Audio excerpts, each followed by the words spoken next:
पूर्व नागपुरातून 4 वेळा आमदार असलेले भाजपचे कृष्णा खोपडे आपल्यासोबत आहेत. त्यांच्या मुलाने रोहितने पक्षाचा राजीनामा दिलेला नाही आहे, हे आता स्पष्ट झालेलं आहे. पण अशाच वेळेला काँग्रेसचे आमदार अभिजित वंजारी यांनी त्यांच्या मुलाला आपल्या पक्षात येण्याची ऑफर दिलेली आहे आणि हे सुद्धा खोचक टिप्पणी केलेली आहे की कदाचित रोहितचा आपल्या वडिलांच्या नेतृत्वावर विश्वास नसेल. त्याच विषयावर आपण बोलूयात. कृष्णाजी, तुमच्या मुलाचा तुमच्या नेतृत्वावर विश्वास नाही असं अभिजित वंजारी यांचं म्हणणं आहे आणि त्यांनी काँग्रेसमध्ये यावं, आम्ही त्यांना चांगली पोस्ट देऊ असं त्यांचं म्हणणं आहे. अभिजित वंजारीचं बहुतेक मला असं वाटते का त्यांचं मानसिक संतुलन बिघडलं आहे. कारण त्यांनी 4-5 महिने स्वतः आपल्या जनसंपर्क कार्यालयाच्या बोर्डवर त्यांनी स्वतः आमदार आहो म्हणून असं नमूद केलं होतं. आणि या महानगरपालिकेच्या निवडणुकीमध्ये त्यांच्याच पक्षाचे जे सामान्य कार्यकर्ते राहते, जे बूथचे कार्यकर्ते राहते, त्यांना साईड ट्रॅक करून मोठ्या मोठ्या उद्योगपतीच्या मुलाले मोठ्या मोठ्या लोकाला लक्ष्मीदर्शन घेऊन त्यांनी तिकीट दिलेलं आहे. पहिले आपल्या पक्षातल्या सामान्य कार्यकर्त्याची उंची वाढवावी, त्यांना संघटनमध्ये महाराष्ट्रामध्ये कुठंतरी ॲडजस्ट करावं.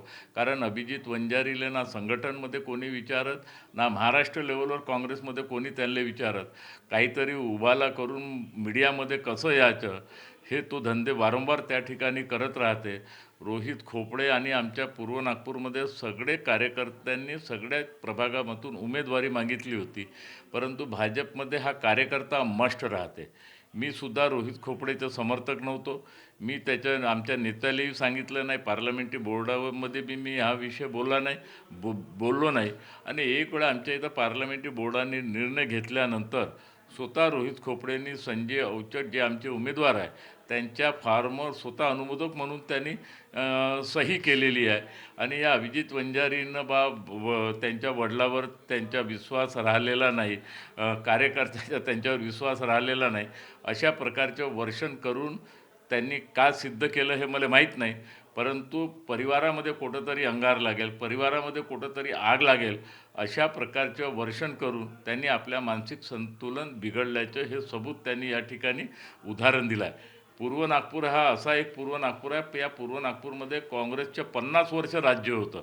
50 वर्ष काँग्रेसने पूर्व नागपूरला अंधकारमय ठेवलं. आम्ही 8-10 वर्षामध्ये पूर्व नागपूरचं चित्र बदललं आणि 2017च्या निवडणुकीमध्ये 27 पैकी 23 सीटा भाजपच्या निवडून आल्या.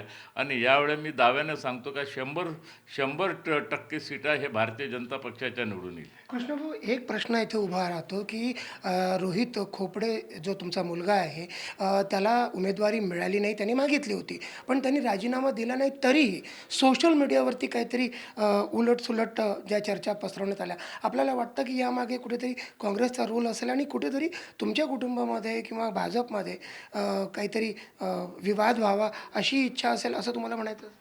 नाही, मीडियाच्या माध्यमातून मी बी पाहिलं आणि स्वतः या अभिजित वंजारीनं अशा प्रकारचं वर्षण केलं. तो आता राजनीतिकमध्ये नौखा आहे अभिजित वंजारी. त्याला भाजपची संस्कृती माहीत नाही, त्याला काँग्रेसची संस्कृती माहीत आहे. आणि काँग्रेसची संस्कृतीनंच नागपूर शहरामध्ये काँग्रेसचा सर्वनाश केला अशा लोकांनी.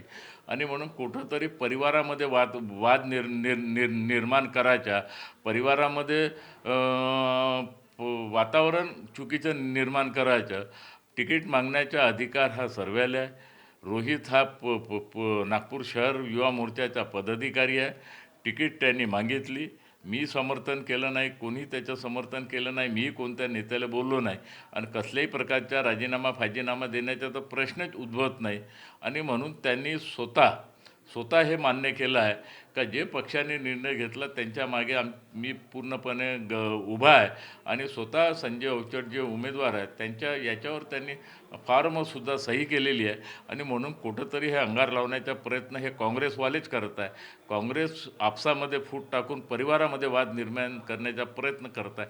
आणि म्हणून अभिजित वंजारीनं आपल्या सोचचा जरा विचार करावा ही विनंती आहे. एक शेवटचा प्रश्न, ज्या पद्धतीनं कित्येक कार्यकर्त्यांनी बंडखोर म्हणून उमेदवारी अर्ज दाखल केलेले आहेत, काही लोक नाराज असल्याचं बोललं जात आहेत, त्यांना समजवण्यासाठी, मनधरणी करण्यासाठी काय प्रयत्न सुरू आहेत? पूर्व नागपूरमध्ये लगभग 600 कार्यकर्त्यांनी तिकीट मागितलं. 27 सीटा द्यायच्या आहे. या 600मध्ये 27 सीटेमध्ये सगळ्या लोकांच्या विचार त्याच्यामध्ये होते आणि पार्लमेंटरी बोर्ड सगळ्या दृष्टिकोनातून त्या त्या ठिकाणी विचार करते का पुराणे बी अनेक कार्यकर्ते बिचारे अनेक वर्षापासून काम करते त्यांना न्याय कधी मिळणार असे अनेक कार्यकर्ते आहेत ज्यांच्यावर सतत अन्याय बी होत आहे. परंतु 27 सीटाचे 28 होऊ नाही शकत ना 26 होऊ शकत, 27 सीटा त्या ठिकाणी जाईल आणि म्हणून अनेक कार्यकर्त्यावर अन्याय बी त्या माध्यमातून होते.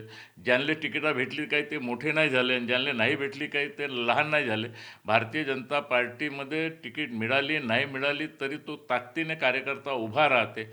काही लोकांनी बंडखोरी म्हणून त्यांनी उमेदवारी फॉर्म भरल्या.